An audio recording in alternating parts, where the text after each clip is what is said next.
أعوذ بالله من الشيطان الرجيم بسم الله الرحمن الرحيم ولا يحسبن الذين يبخلون بما آتاهم الله من فضله هو خيرا لهم بل هو شر لهم سيطوقون ما بخلوا به يوم القيامة ولله ميراث السماوات والأرض والله بما تعملون خبير۔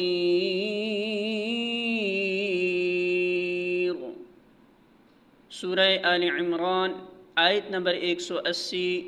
ترجمہ: جن لوگوں کو اللہ نے اپنے فضل سے نوازا ہے اور پھر وہ بخل سے کام لیتے ہیں، وہ اس خیال میں نہ رہیں کہ یہ بخیلی ان کے لیے اچھی ہے، نہیں، یہ ان کے حق میں نہایت بری ہے۔ جو کچھ وہ اپنی کنجوسی سے جمع کر رہے ہیں وہی قیامت کے روز ان کے گلے کا توق بن جائے گا۔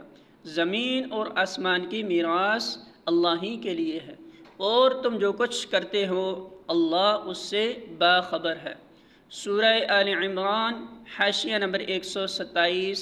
یعنی زمین و آسمان کی جو چیز بھی کوئی مخلوق استعمال کر رہی ہے وہ دراصل اللہ کی ملک ہے، اور اس پر مخلوق کا قبضہ و تصرف عارضی ہے۔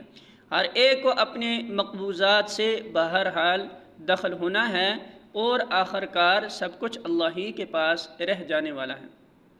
لہٰذا عقل مند ہے وہ جو اس عارضی قبضہ کے دوران میں اللہ کے مال کو اللہ کی راہ میں دل کھول کر صرف کرتا ہے، اور سخت بے وقوف ہے وہ جو اسے بچا کر رکھنے کی کوشش کرتا ہے۔